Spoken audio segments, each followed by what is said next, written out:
PCM classes के इस YouTube channel पर आपका स्वागत है। यहाँ देखिए जो हम लोग पढ़ रहे थे इलेक्ट्रोस्टैट जो हम लोग शुरू किए हैं, यहाँ पर आई थिंक पार्ट 3 होने वाला है। देख लीजिए ये आपका पार्ट 3 हो जाएगा और 2 वीडियो इसका अपलोड कर चुके हैं। और अगर दोनों वीडियो आप नहीं देखे इलेक्ट्रोस्टैट का तो उसको आराम से आप देख लीजिए। कैपेसिटर शुरू किए थे 12th में और आपके लिए मोस्ट इम्पोर्टेंट ये चैप्टर है। और अगर नहीं देखे तो इस दोनों वीडियो का जो है ना लिंक आपको डिस्क्रिप्शन बॉक्स में दे दिया जाएगा। तो चलिए अब आगे यहाँ पर शुरू करते हैं। आज जो हम लोग शुरू करने वाले हैं, देखिए संधारित्र की धारिता आपको समझा दिए थे, है ना। कैपेसिटी ऑफ कैपेसिटर या कैपेसिटेंस के बारे में आपको बता दिए थे। धारिता के बारे में क्या है इसके बारे में टोटल पीछे के वीडियो में कंप्लीटली डिस्कस कर दिए हैं। संधारित्र क्या है इसका डिस्कशन पहला वीडियो में किए हैं, दूसरा वीडियो में आपको धारिता हो गया है। आज हम लोग क्या पढ़ने वाले हैं तो गोलाकार चालक की धारिता। गोलाकार चालक की धारिता के बारे में कंप्लीट या डिटेल डिस्कशन करने वाले हैं। चलिए यहाँ को शुरू करने से पहले सबसे पहले आप ये काम कीजिए, एक आराम से क्वेश्चन लिख लीजिए। पहले क्वेश्चन लिखिए, उस क्वेश्चन को समझते हैं, इसके बाद एक क्वेश्चन आपको एकदम कंप्लीट हो जाएगा। तो चलिए क्वेश्चन लिखिए। तो लिखिए किसी संधारित्र की धारिता, किसी संधारित्र की धारिता, किसी संधारित्र की धारिता ज्ञात करने के विधि लिखें। किसी संधारित्र की धारिता ज्ञात करने के विधि लिखें। किसी संधारित्र की धारिता ज्ञात करने के विधि लिखें। किसी संधारित्र की धारिता ज्ञात करने के विधि लिखें। हो गया। How to find capacity of any capacitor. कोई भी कैपेसिटर का कैपेसिटी अब कैसे निकालिएगा उसका तरीका आपको विधि चाहिए यहाँ। अच्छा समझिए, इसको जो विधि यहाँ समझा रहे हैं इसको एकदम आराम से समझ लीजिए। विधि में क्या रहेगा, कोई भी देखिए ये क्वेश्चन जो लिखवाए हैं आपके एग्जाम में नहीं पूछेगा, नहीं किसी किताब में है। एक नॉर्मल बेसिक तरीका जो आपको अनुभव कहते हैं उस अनुभव से है। और इसी है ना, इसी स्टेप का मतलब यहाँ जो स्टेप है इसी स्टेप का प्रयोग करके आगे हम लोग बढ़ने वाले हैं। तो चलिए सबसे पहले आपको धारिता चाहिए, किसका, गोलाकार चालक की धारिता चाहिए। लेकिन पहले तो आप ये समझना पड़ेगा सर कि धारिता निकालने के लिए विधि क्या है, कितने स्टेप का हम लोग प्रयोग करेंगे। तो एक बात ध्यान रखिएगा, अगर कभी आपको धारिता निकालना हो तो धारिता निकालने के लिए टोटल 3 स्टेप का आपको प्रयोग करना है। जब भी कभी आपको धारिता की बात करें ना कि किसी की धारिता के लिए व्यंजक प्राप्त कीजिए तो इस 3 स्टेप को ध्यान रखिएगा। सबसे पहला स्टेप क्या होता है जो समझिए। देखिए क्या करें, सबसे पहले आप ये सीख लीजिए कि धारिता ज्ञात करने के लिए क्या क्या हम लोग यूज करेंगे, है ना। यहाँ गोलाकार रहे, समांतर प्लेट संधारित्र रहे, आपको बेलनाकार प्लेट संधारित्र रहे, जो भी दे दिया जाए, मीडियम दे मीडियम ना दे, अगर ऐसा कुछ भी चीज आपको यूज करेगा तो सबसे पहले धारिता निकालने के लिए 3 ही स्टेप का आपको प्रयोग करना पड़ेगा, केवल 3 स्टेप। जिसमें सबसे पहला स्टेप में आप कुछ मत कीजिए, ई का मान निकाल लीजिए। विद्युतीय क्षेत्र के प्रबलता आपको निकालना पड़ेगा। सबसे पहला स्टेप में आप विद्युतीय क्षेत्र के प्रबलता का मान ज्ञात कीजिए कि विद्युतीय क्षेत्र का प्रबलता कितना है जो आपको निकालना पड़ेगा। सबसे पहला स्टेप है ना। और विद्युतीय क्षेत्र के प्रबलता के लिए आपको फॉर्मूला पीछे बताया गया होगा, आप लोग पढ़े होंगे। सबसे पहला चैप्टर कूलम के नियम और विद्युतीय क्षेत्र के प्रबलता में ई बराबर 1/4πε0। आपको पता होगा 1/4πε0 Q डिवाइडेड बाई R²। इस तरह से फॉर्मूला होता है। तो सबसे पहले चीज आपको क्या करना है, आप हर हाल में ई का मान ज्ञात कीजिएगा, है ना। जो भी स्थिति है ई का मान सबसे पहले आपको निकालना पड़ेगा। यहाँ पर ई का मान आपको सबसे पहले आइडेंटिफाई कर लेना है, ई का मान ज्ञात कर लेना है सबसे पहला। ध्यान रहेगा स्टेप में, पहला स्टेप में हम लोग क्या करेंगे, ई का मान ज्ञात कीजिए। और अगर आपको ई का मान ज्ञात हो जाता है तो इसके बाद भी का मान ज्ञात कीजिए। तो सर भी कैसे निकलेगा, तो कुछ मत करो, अगर ई आपको निकल गया था ई में केवल डी से गुणा कर दीजिए, आपका भी का मान निकल जाएगा। आप लोग इसे पढ़े होंगे, भी बराबर इंजीनियर, भी बराबर ई इंटू आर आप पढ़े हैं। आर के स्थान पे यहाँ पर डी है, जिसे यहाँ समझिए समांतर प्लेट संधारित्र है। अगर दोनों प्लेट के बीच का विद्युतीय क्षेत्र आपको मालूम हो गया है किसी तरह से, अगर आपको मालूम हो जाता, आगे बतावे किस तरह से निकालना है नहीं निकालना, आगे सब डिस्कस करेंगे। केवल यहाँ स्टेप बता रहे हैं। दोनों प्लेट के बीच का अगर विद्युतीय क्षेत्र आपको निकल जाता है तो आप क्या कीजिए, दोनों प्लेट के बीच का दूरी डी होता है। अगर दोनों प्लेटों के बीच का विद्युतीय क्षेत्र निकल जाता है तब क्या कीजिए कि विभवांतर निकाल लीजिए। और विभवांतर, दोनों प्लेटों के बीच के विभवांतर निकालने के लिए ई में केवल डी से गुणा करें, दोनों को जैसे गुणा कीजिएगा ई इंटू डी कीजिएगा, आपको दोनों प्लेटों के बीच का विभवांतर निकल जाएगा। तो पहला स्टेप में क्या करना है सर, ई। और जैसे ही आपको ई निकल जाएगा तो इस ई के सहायता से ई में जैसे ही आप डी से गुणा कीजिएगा तो ये दोनों फैक्टर आपस में गुणा होकर भी यहाँ पर दे देगा आपको, है ना। तो यहाँ पर 2 स्टेप आपका हो गया, 2 स्टेप, इसमें तो कोई दिक्कत नहीं है। यहाँ पर बोले हैं कि यहाँ पर जब भी कभी आपको धारिता निकालना हो ना, धारिता अगर निकालना हो, आपका धारिता लिखा गया, अगर आपको धारिता निकालना हो तो धारिता निकालने के लिए 3 स्टेप का आपको प्रयोग करना है। पहला स्टेप ई का मान निकालो, विद्युतीय क्षेत्र की प्रबलता पहले निकालना है। अगर विद्युतीय क्षेत्र की प्रबलता निकल जाता है तो इसमें केवल डी से आप गुना कर दीजिए, है ना, मल्टीप्लाई कीजिए किससे, डी से। जैसे ही डी से आप गुना कीजिएगा आपको यहाँ पर यहाँ जो है विभवांतर आपको कंप्लीटली निकल जाएगा, यहाँ पर विभवांतर आपका हो जाएगा। ठीक है, दो चीजें क्लियर है। चलिए, दो स्टेप जब क्लियर हो गया है तो तीसरा स्टेप क्या कीजिए, अब ये पूरी चीजें करके जैसे ही आप भी लिखिएगा तो उसमें कहीं ना कहीं फॉर्मूला में क्यू आपका आ जाएगा, और लास्ट में आप क्या कीजिए, क्यू बराबर सीवी फॉर्मूला का प्रयोग कर दीजिए। लास्ट में क्यू बराबर सीवी का प्रयोग करना है। जैसे ही क्यू के स्थान पे आप सीवी दीजिएगा आपका वहां से सी निकल जाएगा, धारिता निकल जाएगा। धारिता को आपको पता है कि धारिता को सी से सूचित करते हैं, यहां से आपको धारिता निकल जाएगा। और आपको एक बात और कह दें, यदि संधारित्र का कोई भी क्वेश्चन हो और वो आपको समझ में नहीं आता है, तो अगर समझ में नहीं आ रहा तो केवल एक चीज आप यूज कीजिए, क्यू बराबर सीवी का प्रयोग कर देना है, डायरेक्ट आपको आंसर आएगा। क्यू बराबर सीवी का आपको प्रयोग करना ही करना है। ये पीछे के वीडियो में आपको डिस्कस किए हैं कि क्यू बराबर सीवी का प्रयोग करना है। चलिए, धारिता निकालने के लिए के वो विधि हुआ, के स्टेप हो गया सर, तो 3 स्टेप का प्रयोग करते हैं। सबसे पहला स्टेप में ई का मान निकालो, और जैसे ही आपको ई का मान निकल जाएगा तो ई में केवल डी से गुना कीजिएगा, आपको भी निकलेगा। और भी जब निकल जाए तो इसमें कहीं ना कहीं फॉर्मूला में क्यू आ जाएगा। और लास्ट में इसको छोड़िए, आप ये समझिए, पहले ई निकालिए और ई में केवल डी से गुना करेंगे तो आपको भी निकल जाएगा। और भी जब भी निकल जाता है तीसरा स्टेप में क्यू बराबर सीवी का प्रयोग कर दो। क्यू बराबर सीवी का प्रयोग कर देना है। जैसे ही प्रयोग कीजिए आपका सी निकल जाएगा। यहां तक में कोई दिक्कत नहीं है। एक छोटा सा बात है, पहले इस बात को बताइए। ई बताइए सर, आपको ई काहे चाहिए, ई क्यों आप निकालना चाह रहे हैं? पहले सर आप ई काहे निकालना चाह रहे हैं? एक बात ध्यान रखिएगा, हम लोग को ई से कोई मतलब नहीं होता है, विद्युतीय क्षेत्र के प्रबलता से कोई मतलब नहीं होता है, इलेक्ट्रिक फील्ड इंटेंसिटी वेक्टर से हम लोग को कोई मतलब नहीं है, हम लोग को ई से कोई मतलब नहीं है। हम लोग को केवल भी निकालने के लिए ई का जरूरत है। अगर आप ई नहीं निकालिएगा तो डी से गुना किसमें कीजिएगा? जब ई में डी से गुना कीजिए तब ही आपको भी मिलेगा। इसका मतलब आपको भी निकालने के लिए ई निकालना आपके पास मजबूरी है। आप मजबूरी पूर्वक ई निकालिए, उसके बाद इसमें डी से गुना करके भी आपसे निकलेगा। तो यहाँ अगर आप ई न भी निकालते हैं तब भी काम चलेगा। कब? जब ही का मान आपको डायरेक्ट मालूम रहे तब। ध्यान रखिएगा, अगर भी का मान आपको डायरेक्ट पहले से मालूम रहेगा तब यहाँ पर आपको ई निकालने की कोई जरूरत नहीं है। आप यहाँ पर ई में हम लोग इंटरेस्टेड नहीं, हम लोग को भी चाहिए, और भी निकालने के लिए आपको ई निकालना ही पड़ेगा। हाँ, कभी कभी ऐसा स्थिति होता है कि आपको भी पहले से मालूम होता है, तो जब भी पहले से मालूम हो, भी का मान पहले से आपको मालूम रहता है तो वहां डी से गुना करने की कोई जरूरत नहीं है, डायरेक्ट आपको भी निकल जाएगा। और जब भी निकल जाता है क्यू बराबर सीवी का हम लोग प्रयोग कर लेंगे। यहां तक क्लियर है? आई थिंक ये टोटल चीजें समझा दिए हैं और आपको ये बात समझ में भी आ गया है। पहले ही बताइए, क्वेश्चन क्या लिखवाए थे कि कोई संधारित्र है, उसके धारिता निकालने के लिए कितना स्टेप है जी बताइए। के स्टेप है या के वो विधि है या स्टेप है जो बताइए। तो कह देगा कि धारिता निकालने के लिए 3 विधि नहीं है, विधि का स्थान पे आपको स्टेप लिखना है। के स्टेप है जो ये क्वेश्चन आपको पूछेगा नहीं, स्टेप यहाँ पर लिखे स्टेप है, के स्टेप है, 3 स्टेप हो जाएगा। ये क्वेश्चन पूछेगा नहीं, क्वेश्चन एक नॉर्मल क्वेश्चन है जो आगे हर एक क्वेश्चन में जरूरत पड़ेगा। इस थ्योरी है जिसका हर एक क्वेश्चन में आपको जरूरत आगे पड़ता है। तो यहाँ पर बताइए, पूछा जाए कि के स्टेप है सर कितना स्टेप में निकलेगा, तो कह देंगे 3 स्टेप में निकलेगा। पहला स्टेप में क्या करेंगे, तो पहला स्टेप में ई का मान निकाल लेंगे, है ना। जब ई निकल जाए तब बताइए, ई में जैसे ही डी से गुना कर देंगे तो दूसरा भी निकल जाएगा, और जब भी निकल जाए तो क्यू बराबर सीवी का प्रयोग कर देंगे। कभी कभी क्या होता है सर कि आपको भी डायरेक्ट मालूम रहता है, भी पोटेंशियल डिफरेंस जो है विभवांतर दोनों प्लेटों के बीच वो डायरेक्ट मालूम रहता है। तो जब डायरेक्ट आपको विभवांतर मालूम डायरेक्ट अगर आपको विभवांतर मालूम है तो कभी ई निकालने की कोई जरूरत ही नहीं है। यहाँ ई न भी निकालिएगा तभी आपको काम चलेगा। यहां तक में कोई दिक्कत नहीं है। तो चलिए, 3 स्टेप में कौन कौन सा हो गया उसको हम लोग को लिख लेना है ना। चलिए, तो यहां तक तो कंप्लीट आपको हो गया है। तो हो गया तो पहले क्या कीजिए, जल्दी से क्वेश्चन का आंसर कर लीजिए। आंसर लिखिए, वहां पर जो विधि लिखे विधि का स्थान पे स्टेप कर दीजिए कि किसी संधारित्र के धारिता निकालने के कितने विधि नहीं कितने स्टेप हैं।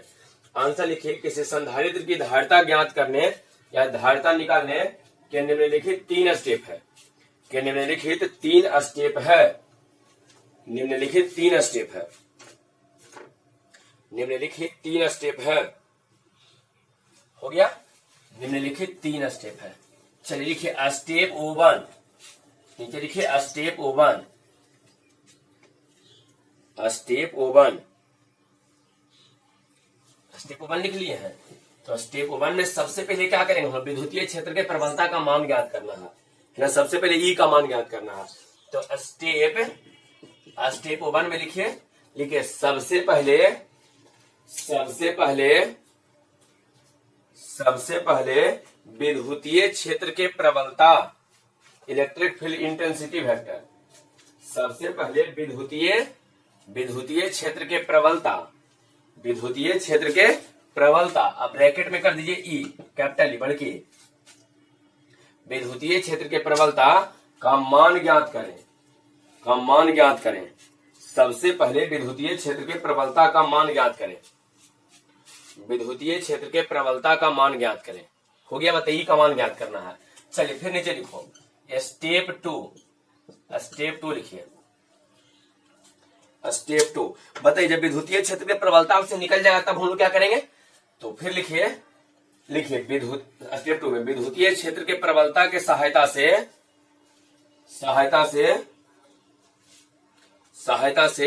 भी का मान ज्ञात करें, मतलब विभवांतर, ब्रैकेट में कर देना भी, पोटेंशियल डिफरेंस, विभवांतर। विद्युतीय क्षेत्र के प्रबलता के सहायता से विभवांतर, ब्रैकेट में भी का मान ज्ञात करें। विद्युतीय क्षेत्र के प्रबलता के सहायता से भी का मान ज्ञात करें। हो गया, नीचे फॉर्मूला लिख देना क्या, V बराबर E इंटू डी। V बराबर E इंटू डी, फॉर्मूला यहां पर लिख लीजिए, V बराबर E इंटू डी। V बराबर E इंटू, इस फॉर्मूला का प्रयोग करते हैं, सेकंड में इस फॉर्मूला का प्रयोग कीजिए। ठीक है, चलिए थर्ड, एक और स्टेप, 3 स्टेप बता है, तो तीसरा में लिखिए, थर्ड में लिखिए, जब यहां पर हो जाए V बराबर E इंटू डी, तब तीसरा में लिखिए सबसे अंत में Q बराबर सी भी लिखे हैं, यहां देखिए, यहां लिखा गया है Q बराबर सी भी फॉर्मूला का प्रयोग करें। सबसे अंत में Q बराबर सी भी फॉर्मूला का प्रयोग, सूत्र का प्रयोग करें।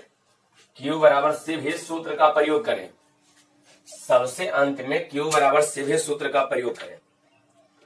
Q बराबर सी भी सूत्र का प्रयोग करें। हो गया, चलिए हो जाए, ये बताइए हम लोग क्या क्या यूज कर लिए हैं जी, आपको बताना है। क्या स्टेप में क्या क्या कर रहा है सर, जो बताइए यहां पर देखिए स्टेप में क्या क्या है। सबसे पहला स्टेप में क्या है सर, स्टेप 1 में ई का मान ज्ञात करना है। ई के बाद भी निकालेंगे, भी बराबर ई इंटू डी, और ये जब हो जाए तो लास्ट में क्यू बराबर सी भी का प्रयोग करना है। ये 3 गो है, यहाँ तीनों सूत्र का प्रयोग करना है। सबसे पहले ये है, दूसरा ये है, तीसरा ये है। जब 3 गो निकल जाएगा आपका काम हो जाएगा, यहां तक में कोई दिक्कत नहीं है। एक बात ध्यान रखिएगा, कभी कभी आपको डायरेक्टिव ही निकल जाएगा, तो ई निकाले कोई जरूरत नहीं है, यहाँ गुना करेंगे कोई जरूरत नहीं है। अगर डायरेक्ट आप ही जानते हैं तो और अच्छा है। डायरेक्ट अगर आपको भी पता है, पोटेंशियल डिफरेंस, विभवांतर डायरेक्ट पता है, विभव डायरेक्ट पता है, तो इसको लिखे की कोई जरूरत नहीं है।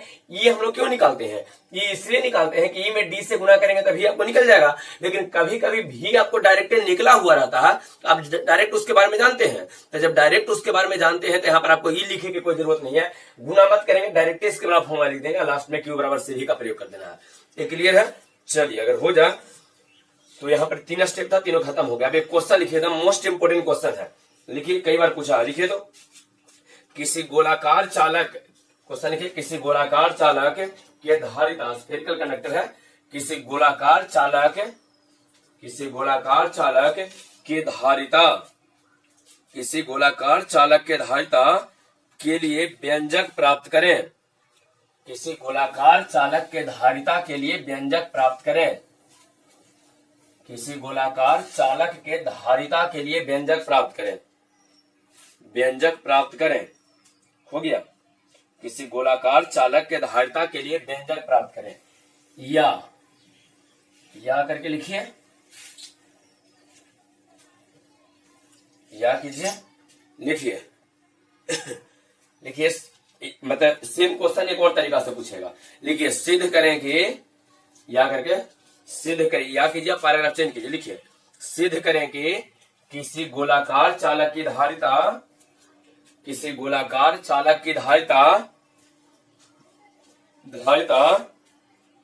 उसकी त्रिज्या के समानुपाती होता है। किसी गोलाकार चालक की धारिता उसकी त्रिज्या के समानुपाती होता है। उसकी त्रिज्या के समानुपाती होता है। उसके त्रिज्या के समानुपाती होता है। यहां तक में कोई दिक्कत नहीं है, कंप्लीट हो गया है। चलिए क्वेश्चन हो गया, एक मोस्ट इंपोर्टेंट क्वेश्चन, इसको मोस्ट इंपोर्टेंट कर दिया, 5 नंबर पूछता है, लेकिन है बहुत ही छोटा सा, आराम से इसको समझने का प्रयास कीजिए। ये बताइए आपको चाहिए क्या, यहाँ देखिए लिखा गया गोलाकार चालक की धारिता चाहिए, है ना। अच्छा ये बताइए सर, धारिता निकालने के लिए कितना स्टेप का प्रयोग करते, जब भी कभी धारिता निकालना हो ना उसके लिए व्यंजक, तो 3 स्टेप, पहला ई लिखो, दूसरा भी लिखो, भी बराबर ई इंटू डी, और लास्ट में क्यू बराबर सी भी। लेकिन ध्यान रखिएगा, अगर आपको भी मालूम है तो ई लिखने की कोई जरूरत नहीं है। एक बात बताइए, कौन सा चालक है सर, गोलाकार, मान लेते हैं गोलाकार चालक है। जब गोलाकार है तो इसका कुछ ना कुछ त्रिज्या रहा होगा, त्रिज्या मान लेते हैं आर, इस पे कुछ चार्ज दे दिया गया है, धारिता कब डिफाइन होगा, इसको आवेशित कीजिएगा तब ना, तो इस पे आवेश, कुछ आवेश यहाँ देखिए कुछ दे दिए हैं, आवेश यहाँ पर क्यू दिया गया है, तो इस पे पूछा जाए कि आवेश कितना है, क्यू है, ठीक है, आवेश क्यू है। अच्छा ये बताइए, आपको पता है कि यदि कोई आवेश क्यू दिया गया है, आर दूरी पर आपको भी का मान चाहिए, तो आर दूरी पर आप भी का मान तो जानते होंगे, आपको पता होगा 1/4 pi epsilon naught Q divided by R, ये तो आप जानते हैं, है ना। यदि यहाँ पर अगर नहीं जानते तो इस बात को ध्यान रखिए, यदि कोई आवेश क्यू है, आर दूरी पर यदि आपको भी का मान चाहिए, तब भी का मान होता है 1/4 pi epsilon naught Q divided by R, direct होता है वैल्यू, इसको आपको ध्यान रखना है। तो ये बताइए, इस चालक पे आवेश कितना दिया है सर, क्यू, और यहाँ बताइए यहां से आपको यहाँ चाहिए, तो ये बताइए दूरी कितना दिया है, आर, तो आप भी बराबर डायरेक्ट लिख सकते हैं 1/4 pi epsilon naught Q divided by R, आप डायरेक्ट लिख दीजिए। यहाँ पर आर देखिए, बड़की आर दिया गया है, यहाँ त्रिज्या आर है, यहाँ पर आर लिख दिए हैं, यहाँ तक में तो कोई दिक्कत नहीं है। देखिए यहाँ पर आपको ई लिखने की कोई जरूरत नहीं है, आपको चाहिए धारिता, धारिता में पहले ई लिखते हैं और ई इंटू डी करके भी निकालते हैं, लेकिन आप भी डायरेक्ट जान रहे हैं, तो भी का मान जब डायरेक्ट आप जानते हैं तो इसका प्रयोग कर दीजिए, पहला स्टेप ये हो जाएगा, भी का प्रयोग हो गया। और जब भी लिखा जाए तो लास्ट में क्यू बराबर सी भी, अब क्या कीजिए, तो भी लिखा गया है, अब क्या करेंगे, क्यू बराबर सी भी का प्रयोग हम लोगों को कर देना है। क्यू बराबर किसका प्रयोग करेंगे, सी भी का। अब मतलब क्या है कि इसमें जहां जहां क्यू है, इस क्यू के स्थान पे सी भी का प्रयोग कर दो। पहले भी लिखे 1/4 pi epsilon naught Q divided by R. अब क्या करेंगे, जहां जहां इस क्यू है, क्यू के स्थान पे सीवी का प्रयोग कर दीजिए, आंसर आपका आ जाएगा, ठीक है। तो देखिए क्यू का स्थान पे यदि आप सीवी का प्रयोग करने जाते हैं तब क्या होगा, ध्यान से समझिए। यहां पर ये तो भी का भी हो गया, यहां लिखाया 1/4 पाई एप्सिलॉन नॉट, और क्यू के स्थान पे CV divided by R, clear है। ये बताइए, यहां भी यहां भी, है ना, तो दोनों ऊपर ऊपर है तो ऊपर से ऊपर कट जाएगा, यहाँ कुछ नहीं बचा था 1 है। अब तिरछा तिरछी इसको गुणा कीजिए, बताइए यहाँ पर बटा में भी कुछ नहीं तो 1 है, तो तिरछा तिरछी, आपको तिरछा तिरछी अगर गुणा करने जाइएगा, बटा में छोड़िए, तिरछा तिरछी जब इसको गुणा करने जाइएगा तो नीचे कितना है 4 pi epsilon naught into R, तब 4 pi epsilon naught into R जाके 1 से गुणा होगा, तो इधर आ जाएगा 4 pi epsilon naught into R. अब बीच में बराबर, ऊपर कितना बचा सर सी, तो बताइए सी का मान आपका आ गया है 4 pi epsilon naught into R. लीजिए 5 नंबर का क्वेश्चन आपका कंप्लीट हो गया है। बस केवल 2 लाइन इसमें प्रयोग करना है, ठीक है, केवल 2 लाइन प्रयोग कर दीजिए, आपका यहाँ पर धारिता निकल जाएगा। देखिए सबसे पहले क्या बोले हैं, आपको ये कहे थे सर कि धारिता निकालने के लिए कोई भी अगर संधारित्र आपको दिया है तो धारिता निकालने के लिए 3 स्टेप है, 3 स्टेप का हम लोग प्रयोग करते हैं। पहला में ई का प्रयोग करते हैं, दूसरा में भी बराबर, है ना, भी बराबर ई इंटू डी का प्रयोग करते हैं, तीसरा में क्यू बराबर सी भी। लेकिन एक बात ध्यान रखते हुए, कभी कभी आपको स्थिति ऐसा बन जाता है सर कि आपको ई लिखे की कोई जरूरत, इसमें जरूरत नहीं पड़ने वाला है, आप डायरेक्ट जब भी लिख देते हैं तो डायरेक्ट भी लिख दीजिए, ई की कोई जरूरत है, ई काहे लिखे हैं, भी का मान ज्ञात करने के लिए, लेकिन यहाँ पर डायरेक्ट आपको भी का मान लिखा जाएगा। यदि कोई गोलाकार चालक है तो आप भी कितना लिखिएगा, तो 1/4 pi epsilon naught Q divided by R, R जो इसका रेडियस है उसको लिख देंगे। और ये बताइए, यहाँ पर ये तो लिखा गया भी का मान, जब भी लिखा जाए सर तो इसके बाद क्यू बराबर सी भी का प्रयोग करते हैं, तो लास्ट में क्यू बराबर सी भी, इसमें जहां जहां क्यू है क्यू का स्थान पे सी भी रखेंगे। एक बार फिर से इसका कैलकुलेशन करते हैं, आराम से लिखिए, एक बार फिर से इसका कैलकुलेशन कर रहे हैं। 5 नंबर का एक मोस्ट इंपोर्टेंट और उतना ही आसान क्वेश्चन है, एकदम आसान सा है, इसको केवल 2 लाइन में प्रयोग कर देना है। या देखिए यहाँ से फिर से शुरू से लिख देते हैं। सबसे पहले बताइए आप क्या कीजिएगा, तो सर सबसे पहले क्या करेंगे, हम लोग ई लिखने का प्रयास करेंगे, लेकिन हम लोग को पता है कि डायरेक्ट भी लिखा सकता था, क्या किए डायरेक्ट भी लिख दीजिए। बोलो भी बराबर कितना, 1/4 pi epsilon naught Q divided by R. चूंकि यहाँ पर चार्ज दिया है, आर रेडियस है, आर दूरी पर आपको निकालना है, ठीक है। अब और ऐसे भी जानते हैं कि सम विभव जैसा होता है, सगरो विभव बराबर रहेगा। अब ही पहले लिख लो, और ये बताइए जब ही लिखा जाए तो लास्ट में क्यू बराबर क्या करेंगे, सी भी, मतलब जहां जहां क्यू है क्यू का स्थान पे सी भी लिखेंगे। भी बराबर वो 1/4πε0 और जहां जहां क्यू है क्यू के स्थान पे सी भी आर डिवाइडेड बाई आर भी लिखे हैं 1/4πε0 लिखे हैं, इस क्यू के स्थान पे सी भी लिख दिए हैं और नीचे बटा में आ रहा है। यहाँ देखिए भी से भी कट जाएगा, कितना बार में कटेगा सर 1 बार में, तिरछा तिरछे गुना कर दीजिए, तब गुना करेंगे तब बोलो क्या आ जाएगा 4πε0 इंटू आर नीचे ये वाला है, और ये जाके जब 1 से गुना हो जाएगा तिरछा तिरछे तो इधर आ जाएगा कितना 4πε0 इंटू आर बराबर, इधर क्या बच गया ऊपर केवल सी बचा है। तो बताइए सी का मान कितना आया है, तो सी का मान 4πε0 इंटू आर आया है। यहां तक में आपको कोई दिक्कत नहीं है और कोई दिक्कत भी नहीं होनी चाहिए। आपको मतलब सेम चीज बोला गया था कि गोलाकार चालक के धारिता के लिए व्यंजक प्राप्त करें, तो लीजिए व्यंजक आपका हो गया है। अच्छा या करके क्या लिखे हैं, क्वेश्चन जरा पढ़िए तब समझ में आएगा। आराम से पहले क्वेश्चन पढ़े उसके बाद समझाते हैं। या करके क्वेश्चन आप क्या लिखे थे, एक तो पहला क्वेश्चन पहले ये था कि गोलाकार चालक के धारिता के लिए व्यंजक प्राप्त करें, लीजिए व्यंजक प्राप्त आपको हो गया। या करके लिखे थे कि सिद्ध करें कि गोलाकार चालक की जो धारिता है मतलब सी है उसके त्रिज्या के समानुपाती होता है। बताइए सामने सामने है कि एक ऊपर नीचे है, तो इस सामने सामने है मतलब सी समानुपाती आर। अगर समानुपाती कहेगा तो यहां तक पहुंच जाना है, समानुपाती कहेगा तो एक स्टेप और आगे बढ़ जाइए, दिखाइए इसको कि देखिए हमारे सामने सामने है, तो जब सामने सामने है तो सी समानुपाती है आर का।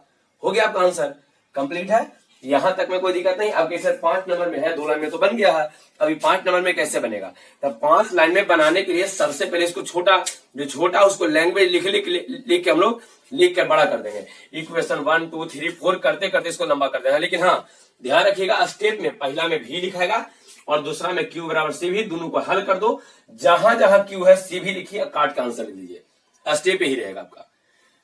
यहां तक आई थिंक आपको समझ में आ गया है। तो अब क्या करते हैं हम लोग इसको बड़ा करने का प्रयास करते हैं। देखिए इसको बड़ा हम लोग कैसे करने वाले हैं, ध्यान से समझिएगा, इसको बड़ा कर रहे हैं।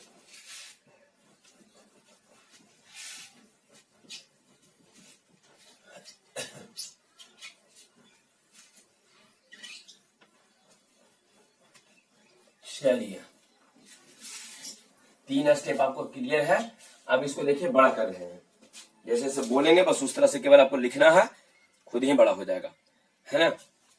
चलिए सबसे पहले तो फोटो बना लेना है, फिगर बना लेना है, चित्र बनाना है आपको। कौन सा था, गोलाकार, गोलाकार है तो सबसे पहले गोलाकार जो है ना, का एक फोटो बना लेना है। तो जल्दी से बनाइए गोलाकार वाला का एक, यहाँ पर इस तरह से गोलाकार बना लेना है और इसकी त्रिज्या दिखा देना है कि त्रिज्या आर है और इस पर कुछ चार्ज क्यू दिया गया है जो दिखा दीजिए। चलिए ये है, और फिगर के बारे में क्या क्या लिखेंगे, तो सबसे पहले इसको लिखिए, बाद में फिगर के बारे में लिखवाते हैं। जल्दी से इसको नोट कीजिए, तो नोट कीजिए इसको आराम से। और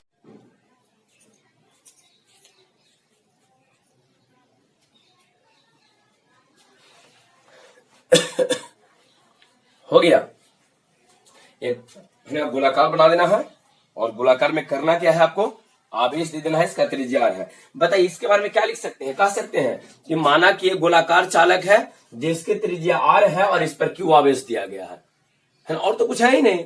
माना कि एक गोलाकार क्या है, चालक है, यस है ना। माना कि एक गोलाकार चालक है जिसकी त्रिज्या आर है और इस पर आवेश क्यू है। तो चलिए लिखिए, तो माना कि एक गोलाकार चालक, माना कि एक गोलाकार चालक, माना कि एक गोलाकार चालक है जिसकी त्रिज्या आर, जिसकी त्रिज्या आर एवं आवेश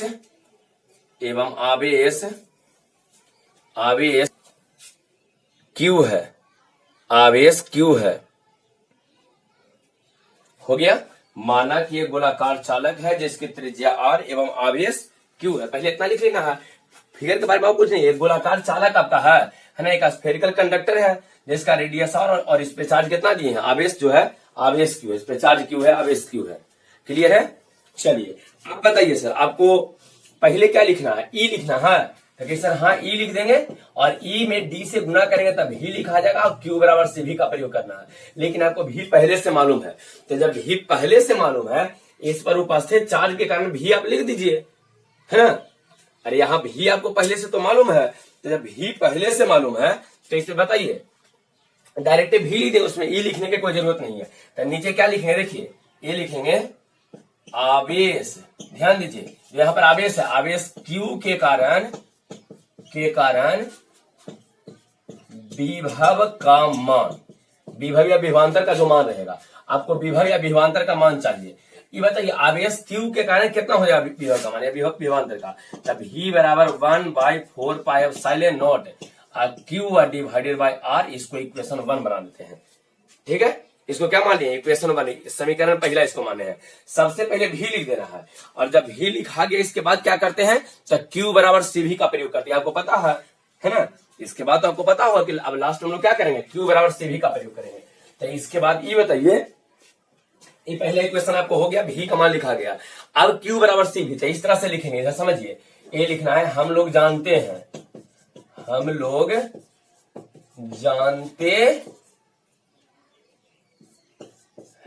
कि, चलिए बताइए हम लोग क्या जानते हैं ये बताना है।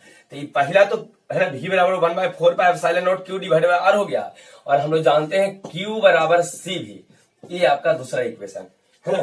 देखिए पहले आपको ई लिखना था, लेकिन आप ई मत लिखिए, भी आपको डायरेक्ट पता था, पहले भी लिखो, कुछ लिख दीजिएगा ना, इससे थोड़ा सा लैंग्वेज लंबा आपका हो जाएगा, पन्ना भरेगा। तो V बराबर 1/4 pi epsilon not Q divided by R पहला, और दूसरा हम लोग जानते हैं Q बराबर CV।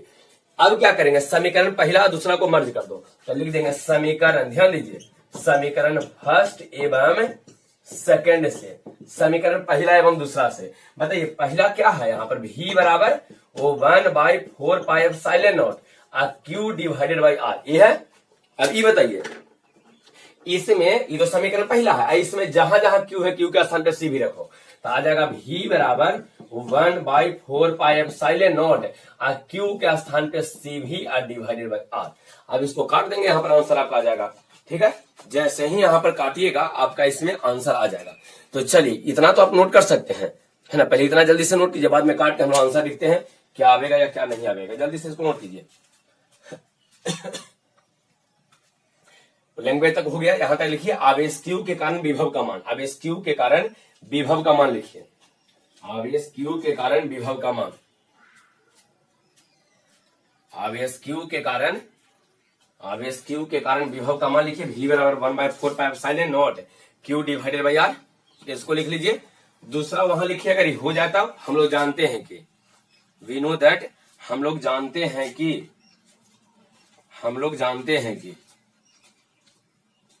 क्या जानते हैं सर, तो उसको लिख लीजिए Q बराबर CV और इक्वेशन 2 बना दीजिए।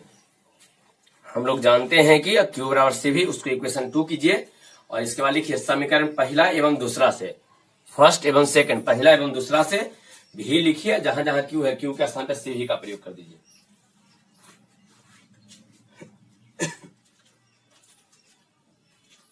जल्दी कीजिए, इसको पूरा कीजिए, कंप्लीट हो गया।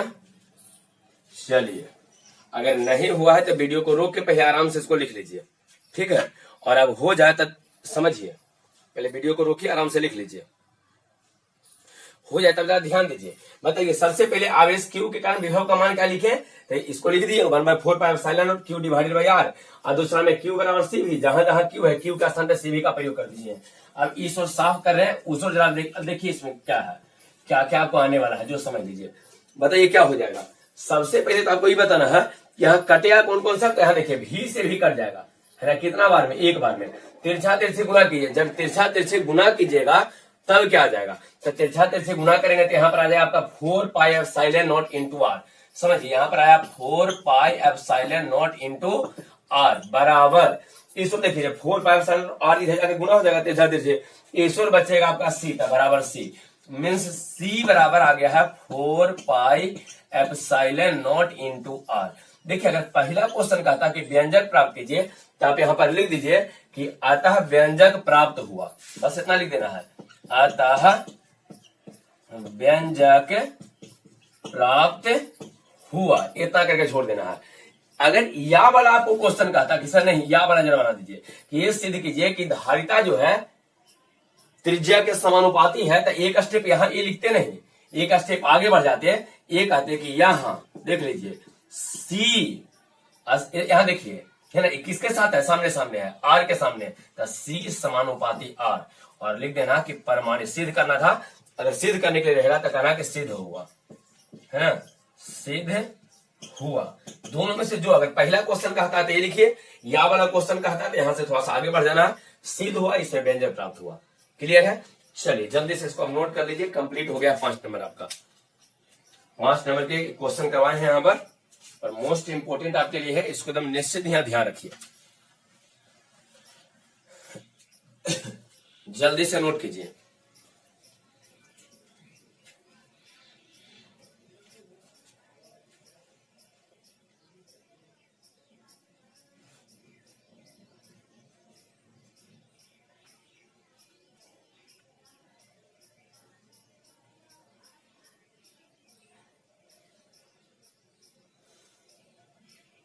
हो गया है, और यदि नहीं हुआ है तो वीडियो को रोक लीजिए, रोक के पहले इसको आराम से नोट कर लीजिए, ठीक है, पहले इसको आराम से नोट कीजिए, रोक के अगर नहीं हुआ है तब, और हो गया है तब ठीक है, नहीं तो इसको आराम से वीडियो को रोक के इसको नोट कर लीजिए।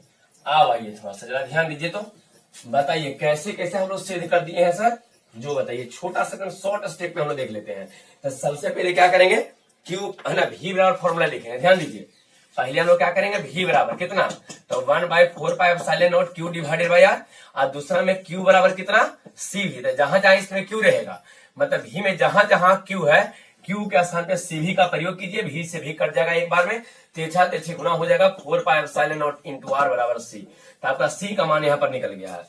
क्लियर है, तो चलिए इसमें आप देखिए हम लोग नोट में क्या क्या पढ़े, नोट में 2 पॉइंट हम लोग पढ़ेंगे, 2 पॉइंट हम लोग पढ़ेंगे नोट में। सबसे पहला, यदि आपको गोलाकार चालक दिया है जिसकी त्रिज्या r है, तो इसके धारिता कितना होगा, तो 4πε0 इंटू आर, धारिता आपका ये हो जाएगा, सब देख लीजिए, यदि कोई गोलाकार चालक है जिसके त्रिज्या r है तो धारिता लिखेंगे 4πε0 इंटू आर। लेकिन सेकंड थोड़ा समझिए इसमें क्या है, सेकंड में यदि आपको कोई गोलाकार चालक दिया है लेकिन इसकी धारिता r है, लेकिन इसको किया कुछ एक मीडियम में डाल दिया है, इसको जल में डाल दिया या कोई माध्यम में डाल दिया है, तो आपको पता है कि जब मीडियम दिया रहता है तो वहां पर एप्सिलॉन आर देता है, एप्सिलॉन आर। अब यहाँ पर फॉर्मूला क्या हो जाएगा, सी बराबर अब क्या होगा, तो इस स्थिति में जो आपका सी लिखाएगा sir 4πε0 into epsilon are into इसका त्रिज्या। मतलब यहाँ देखिए, यदि क्वेश्चन में आपको एप्सिलॉन आर देता है, एप्सिलॉन मतलब मीडियम देता है, माध्यम देता है, तो जैसे जैसे माध्यम देगा यहाँ पर माध्यम एप्सिलॉन आर, और एप्सिलॉन आर हमेशा कहां जाता है, तो आपको पता होगा, अगर पीछे पढ़े हैं फिजिक्स तो उसमें आपको पता होगा कि एप्सिलॉन आर हमेशा एप्सिलॉन नॉट के साथ जाता है। अगर मीडियम देखिए, अगर चालक आपको हवा में रखे हुए तो ठीक ठाक है, आप इसको लिख दीजिए, लेकिन इसी कंडक्टर को अगर जल में डाल देता है, अल्कोहल में डाल देता है, एसिड में डाल देता है, ऐसा कुछ कर देता है, मीडियम अलग अलग माध्यम में डालता है, तो यहाँ पर एप्सिलॉन आर आपको दिया रहेगा, और एप्सिलॉन आर हमेशा एप्सिलॉन नॉट के साथ जाएगा, हमेशा एप्सिलॉन नॉट के साथ ही जाएगा।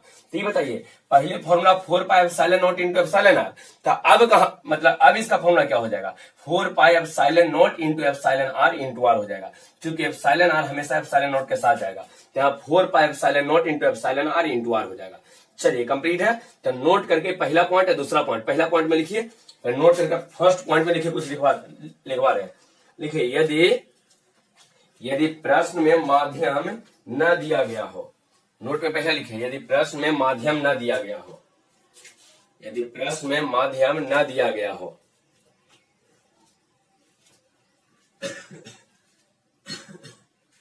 यदि प्रश्न में माध्यम न दिया गया हो गया, बताइए, जब प्रश्न में माध्यम नहीं दे रहा था, इसको नोट कर लीजिए। चलिए इसको ऊपर का को नोट कर लीजिए, फर्स्ट में जो ये है, यहाँ गोलाकार चालक है, बस इसका धारिता लिख दीजिए 4πε0 इंटू आर, सूत्र इसका जो फॉर्मूला है सब ध्यान रखिए, गोलाकार चालक की धारिता होता है 4πε0 इंटू आर, ध्यान रखिए इसको। फर्स्ट हो गया, फर्स्ट नोट हो जाता, सेकंड लिखिए, यदि प्रश्न में, सेकंड, यदि प्रश्न में माध्यम दिया गया हो, सेकंड, यदि प्रश्न में माध्यम दिया गया हो, यदि प्रश्न में माध्यम दिया गया हो, माध्यम दिया गया हो, चलिए इसको नोट कीजिए, सेकंड वाला को, पहले इसको और नीचे फॉर्मूला लिख दीजिएगा, प्रश्न में माध्यम दिया गया हो, जल्दी से नोट कीजिए।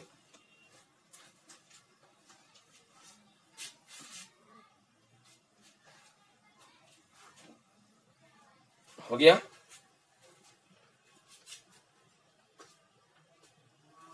यदि प्रश्न में माध्यम दिया गया हो, यहाँ पर मीडियम बना दिया, इसको जल उल में डाल दिए हैं, साइलेंट आर है, फॉर्मूला ये हो जाएगा। चलिए यहां तक तो कंप्लीट हो गया सर। अब पहले आपको ये बताना है कि गोलाकार चालक के धारिता कितना होता है ना।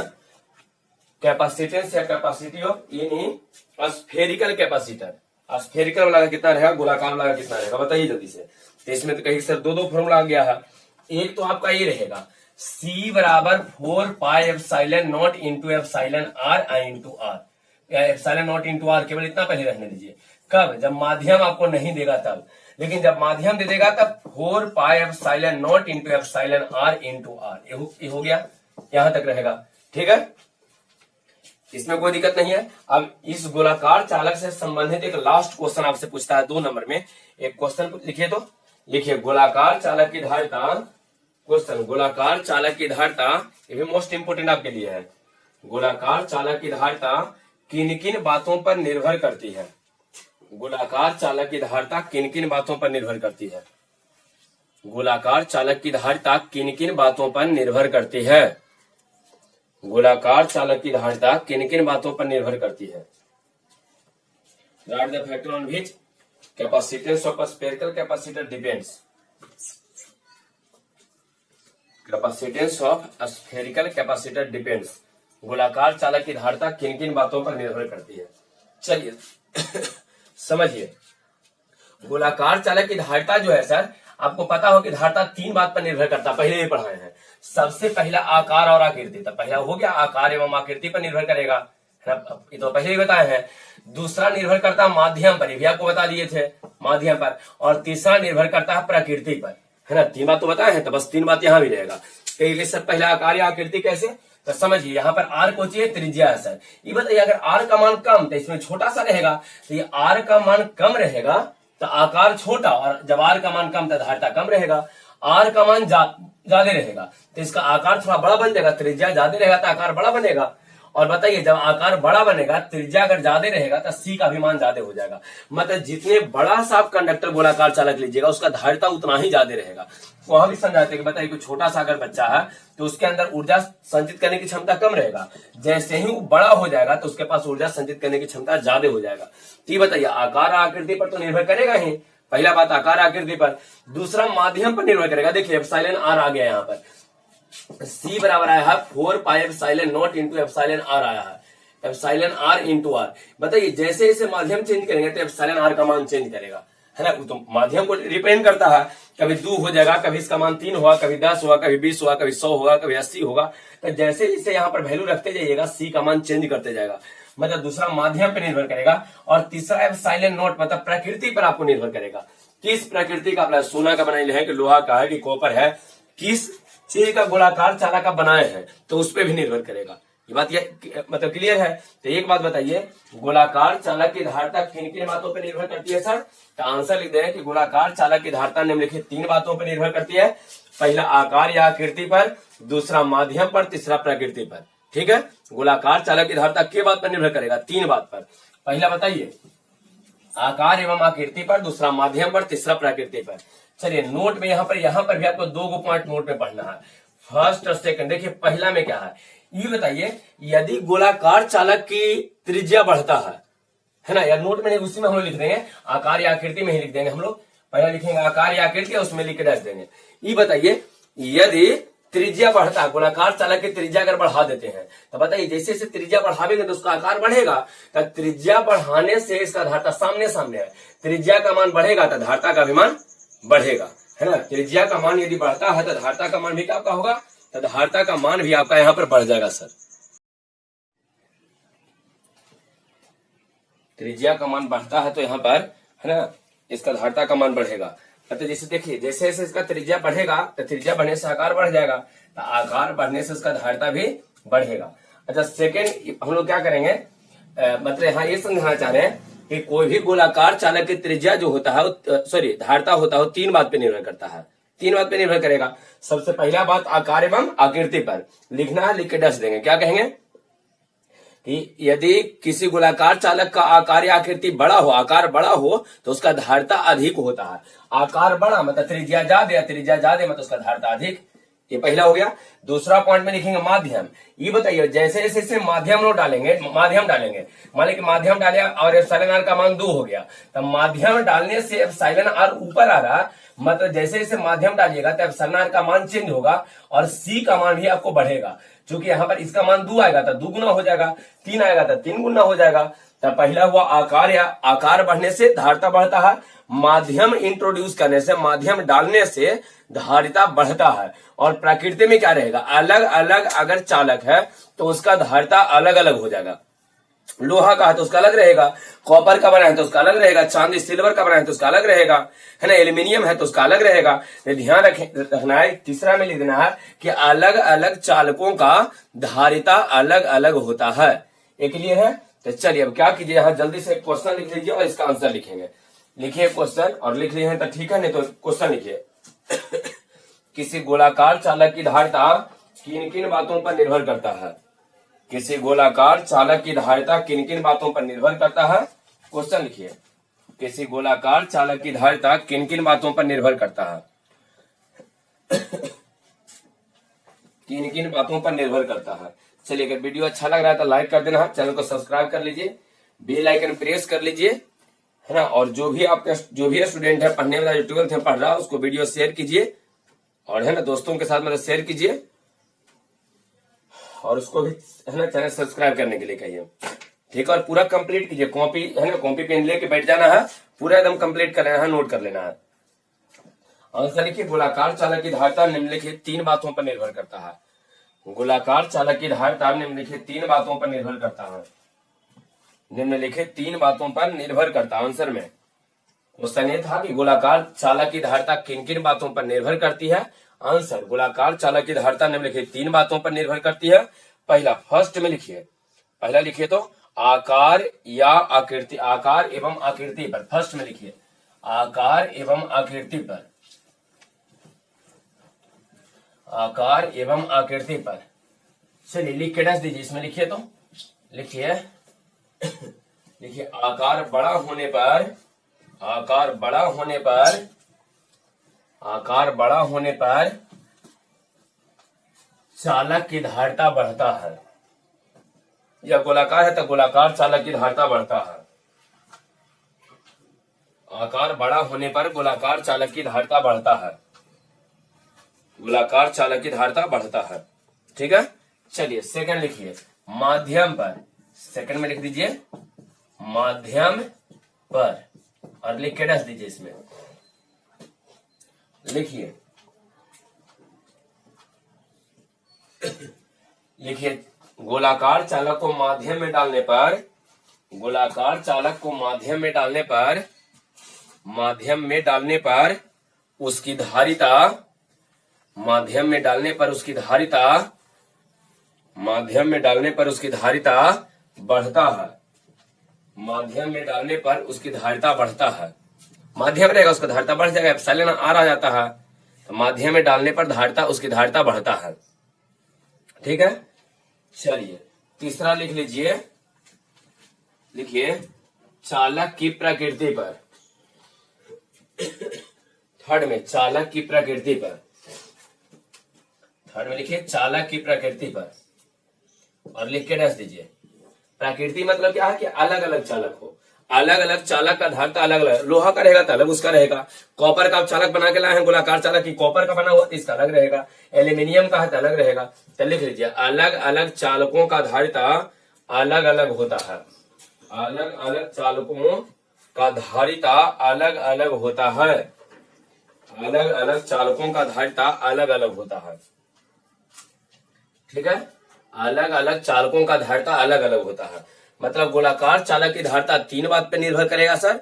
पहला उसके आकार या आकृति पर निर्भर करेगा, पहला आपको ध्यान रखना है। दूसरा आपको ध्यान रखना है कि गोलाकार चालक की धारिता जो है माध्यम पे निर्भर करेगा। 4 पाई याद होगा आपको, 4 pi epsilon naught into epsilon are into R. Epsilon R आया है, अलग अलग माध्यम रहेगा तो धारिता अलग अलग, मतलब माध्यम में जैसे ही डालिएगा उसका धारिता खुद ही बढ़ जाएगा, क्योंकि ऊपर है, नीचे रहता तो घटता, ऊपर है इसलिए बढ़ जा रहा है, बढ़ेगा। और अलग प्रकृति में क्या कहते हैं कि अलग अलग चालकों का धारिता अलग अलग रहा, मतलब अलग अलग होगा। ठीक है, आई होप को आपको वीडियो अच्छा लगा होगा और इसको कंप्लीट कीजिए। ठीक है, चैनल को सब्सक्राइब कर देना है, वीडियो को लाइक कर दीजिए और दोस्तों के साथ इसको शेयर कीजिए। चलिए अब इसको रहने देते हैं। ठीक है।